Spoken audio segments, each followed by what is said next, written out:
Well, I think it might be about that time for Falky and Winnie, Oh, baby. the finale. I am so ready for Falky and Winnie, the finale. Yeah. So, again, just like before, we don't have to go through the episode beat by beat. In fact, what I wanted to do is kind of talk about the things I liked and the things I didn't like and just kind of, bounce off each other like that. But the main thing, the huge drop, I'm talking the swerve. Sam's sister was Mephisto all along. Holy Oh, shit. no. You never seen it coming. I cannot believe this. I cannot believe this. Obviously, I'm bullshitting, but Right. I mean, tell me what you thought. What was, I mean, let's start with what if there was anything about the show or the episode that you didn't like. Let's start with that. What are the things you didn't like? The things that I did not like, or things that I didn't like with the show as a whole, Carly is not a compelling antagonist at all. She is by far the weakest part of the show. I just did not care about her. And what ended up happening with her, I was like, okay, great. Moving on to the next thing. And I have thoughts on that. Yeah, before I think that's about it. Like this, the that's lack it? of a compelling antagonist was Okay. just, Well, good. was just, I love John Walker. Mm-hmm. The actor killed it, crushed it. Oh, Wyatt Russell. Yeah. Oh my God. Yeah, Bucky and Anthony Mackie and Sebastian Stan killed it, crushed it. Like everybody except for Carly. She just did it. I'm sorry, she just did not do it for me. Well, I'm sorry. I will say this. There's a lot of cut content with the Flag Smashers because originally there was like a pandemic that the GRC was orchestrating to help eliminate extra people or make people sick. That's why they were collecting vaccines in earlier episodes. But they cut the pandemic storyline because of the real world pandemic. That also pulls back a lot of... I mean, I already kind of sympathize with Flag Smashers because I kind of get where they're coming from. But it really kind of drove it home that they were benevolent and trying to help people with the whole pandemic when that was still a thing. So I will say that. Yeah. I feel like they did Carly a bit dirty at the end. I don't like how her whole thing wrapped up. And again, because of the cut content, I think that kind of pulled back from her. Yeah. And I'm still kind of thinking about the whole centrist. I mean, I agree with what you want to accomplish, but not your methods. I mean, that was a quote from Dr. King, actually. That was what white liberals used to say to him. So I was just like, man, they really kind of completely blasted past that. That being said, she definitely was going down a dark path, and there really probably was no other conclusion other than to take her out. But what I do like, what they did do, and I don't think this completely salvaged the cut content for Flag Smashers, but that whole speech at the end that Falcon was, or Captain America, I should say now, because now he's Captain America. Amazing Yeah, speech. it was. It was a little heavy-handed, but I don't know if there was a better way to deliver it, to be honest. And I felt like it was a really good. Had to be. It was a really good cap, no pun intended, to his character. No cap. Yeah.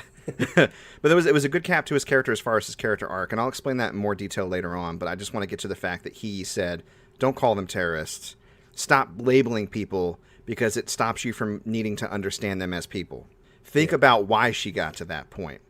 And again, if there was this whole pandemic thing, I think that would have pushed it further. But even without that, why was she worrying about displaced peoples and post-blip what was happening, right? Why was she caring about these governments and the people with all this money and power, not really using it to help everyone, but just whoever they chose, right? Right. So I get where you're coming from. I kind of almost don't want to blame the show because of current world events affecting the story and what they decide to leave in, what they decide to cut out. But that's my 2 cents. So, all right. Well, let's just shoot to the things we liked then. What were the things you loved about the last episode? I love the suit. I love Falcon's new suit. The wings were great. The fact that he got a couple of extra red wings was dope. And he was working it, man. Like, no super serum, but he was still putting in work. Had his little fight against Batroc, the Leaper. Sam was working it, man. He's doing them backflips and shit. Them side flips. When he went up against that helicopter, that move he did where he threw the shield, it bounced back, then he flew through the helicopter and knocked dude out. I was like, oh, shit, Sam. And there are a lot of good lines in this episode, specifically when Sam got knocked into the water and he was like, oh, you earned this ass whooping, ass. You know, earned this ass whooping. I was like, hell yeah. Yeah, that helicopter part was like simultaneously a thing I liked and didn't like. Right. But I'll get into that later. I agree with you. I was trying to stuff my mouth with burritos because I got handed my dinner basically while we were recording. But Yeah. The episode was very reminiscent of The Dark Knight. oh yeah, As how far as so? like, well, one, it was dark as hell. Sam entering the building through the upper windows, something very Batman-ish. The hostages in the trucks and putting the little bomb on the truck and everything. It just felt Batman-ish in a way. I don't know. I don't really know how to explain it. When he's carrying Carly away after what happens to her happens, it reminded me of Arkham City. I don't know if you played that, but at the end of the game, spoiler alert for Arkham City, Yeah, the little when the Cain and Joker, Abel moment. Yeah. yeah, when the Joker is killed, he's carrying the Joker out like that, and it's a image that's used in many, many different forms of media. But yeah, man, what else did I enjoy about this show? John Walker, man. John Walker, this episode, he got his redemption in the eyes of the viewer. Because I was talking to my wife about it. I was like, oh, he got his redemption. I was like, well, he didn't really need to be redeemed for anything specifically. But in our eyes, since he was doing dumb shit, it was like, he's got to do something to redeem himself so we can possibly like him. And when he went to save the hostages on the armored truck, instead of going after Carly, I was like, there it is. He redeemed himself. I can like him now. His great value shield, though. I love how they just showed it dented in and he threw it in and just hit the ground. It's like, yeah man, it's not vibranium. He tried it. That was the definition of you tried it. Yeah. Yeah, well, I'll quickly go over then the stuff that I didn't like and the stuff that I did like. So, okay. The Falcon helicopter hostage thing was awesome. It was a really cool way to show his fighting style with the new suit. The vibranium wings, like the helicopter bouncing off of the shield. However, because there were so many threads to wrap up in this episode, I felt like it was a waste of time. I felt like you could have cut that sequence out and then stretched some other things that felt rushed out a little bit. The fight with Baltrock the Leaper, I felt like that went on too long too, especially since he just came in with his new badass suit. It's like he whooped his ass better with the old suit. You know what I mean? Right. But that's true. They could have established him maybe as a stronger force or presence. I mean, for eagle-eyed viewers, you recall that during the opening scene of Winter Soldier, the one soldier that gave Captain America a whole lot of trouble on that tanker they were trying to take over was the same guy, you know, the Leaper. Right. I get the callback, but again, that just took too long. It took him out of the fight when there was a whole bunch of more important shit happening. And what's funny is he did just leave. He was like, peace, gotta go. Right. Yeah, he did just bounce. He just bounced, and he was like, come on, man. So that just kind of got left hanging, which could have been handled differently, I suppose. Yeah. John Walker's arc felt rushed. He was this kind of looming impending force at the end of the previous episode, and I expect him to show up and be a little bit more crazy and a little bit more angry, and then maybe he still have that redemption moment, which I don't think redeems him completely. He's definitely kind of iffy and amoral and has a temper that needs to be looked out for. Yeah. But it just felt cheap to put that situation in front of him and then show that he chose the right thing, and then now everybody's cool. And it's just like, yeah, but it just took the weight and the impact out of what he did in the previous episode. Like murdering somebody, getting blood on the shield, and tarnishing the name and everything. It just kind of backtracked that by him going and saving a bunch of politicians, which I'm glad he saved them because they are innocent as far as they were just taken hostage, and that sucks. But I don't have a whole lot of sympathy for politicians right now, so seeing him save a carload of them and that being like his redemption, it's just like, cool. You know what I mean? Yeah. It's government saving government. Happy for you. That said, I did like his whole U.S. agent thing at the end with Valentina. I just wish he had more time. I feel like they built him up really well, and then they just Game of Thrones him at the end. It's like they made this interesting Jamie character, and then they just took it all away. So, I don't know. Again, like you had just mentioned earlier, Carly's end felt like it was rushed. The power broker thing. Yeah. Sharon Carter. Sharon Carter. Sharon Carter is the power broker. Sharon Carter being the power broker is cheap. But here's the thing with that, and I was thinking about it. She keeps calling somebody and reporting to them and saying, "Oh, well, I'm in the CIA now because she got her pardon and they want to give her old job back, and now I have access to all this tech and stuff like that."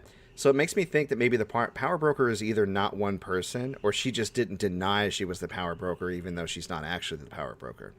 Well, no, I think she was just calling like her assistant or something because she was like, line up our buyers.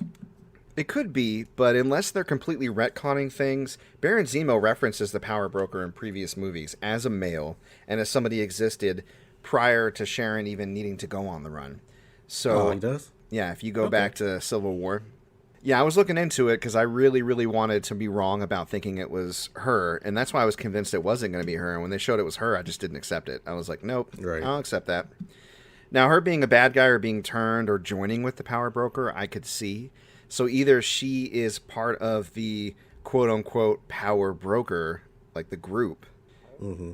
I don't buy her as the sole power broker. If they really want to go there, okay, but I think, like you said, that's dumb. So Right. I'm withholding judgment on that because I want it to not be dumb. Well, we will see. Yeah. Zemo had a really good wrap up in episode 5, but he comes back with his butler to kill the last of the Flag Smashers. Okay. I wasn't really a big fan of that, but okay. Fair enough. Well, I mean, Zemo's whole thing was super soldiers don't need to exist. No, it fits his character, but it's just Yeah. it doesn't His seem like butler there's was able to pull that off. it just seems like there's no consequences to him. He's got like a kingpin like presence from the Raft of all places. Right. It's like the Raft is supposed to be this big time super max security whatever, but people break out of there all the time, and apparently they can just run their criminal dealings with an old ass butler from there too as well. So right under the nose of everybody around them being Flag Smasher sympathetic. Like they even closed the door of that truck before it blew up, and they're like, "One world, one people." And I was like, "Oh shit, they're gonna get away." No, they didn't. Yep. Psych. It's like the last thing I didn't like about the episode was Bucky went back to talk to the man whose son he killed, which was Yeah. good. And he had Rushed. really good acting, and it was really emotional. And he said, "I was the one that killed him." And then they just cut to him leaving. Yeah. And you didn't get the catharsis of the old man working through that. Did he still like him? Are they still friends? They showed him looking at the man through the window of the shop he likes to go to. The man didn't look sad or happy, but the man also didn't see him. They just Yeah. it was closure in the fact that he turned the book into the psychiatrist and thanked her, and he did what he needed to do. I just wanted a little bit more from that scene, I guess. Maybe I'm just being selfish, but I don't know. No. I wanted more from it too, man. It was just, Yeah. it seemed like we've been saying rushed, Yeah. and like they just forgot about it. And again, I'm not going to let the things I don't like about this episode taint the things I do like and my opinion of the series overall. I still really enjoyed my time with the series. I think taken in as a unit, I think it's great. The things I did like about the last episode, Falcon's ascension to Captain America was great. Yes. I love the suit. Like you said, the suit was awesome. He just busted in like, blah, Captain America. I was like, yeah. And he looked great. His whole speech to the GRC, talking about how much power they have and what they choose to use it.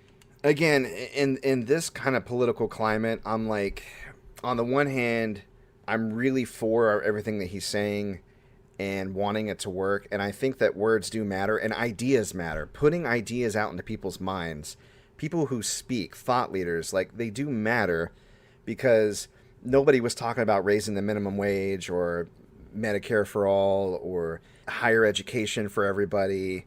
And a lot of these issues, they weren't talking about them in the mainstream until as recently as 2016. You know, Right. like when Bernie Sanders started running for president, and then we got other progressives come up, then we had the Justice Democrat. Like, there are things that were happening to get these ideas out there, and it starts with being able to speak truth to power, and that's what he did. And again, you could say it was ham-fisted or heavy-handed, or you could say it was perfect, or maybe it didn't go far enough. You can say whatever you want, but the fact that they had that scene, and then later on in the show, it affected policy, to me felt naive, but also hopeful at the same time.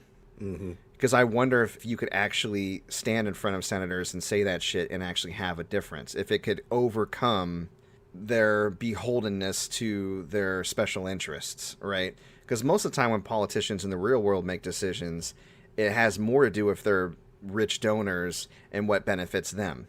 And then we get the crumbs, right?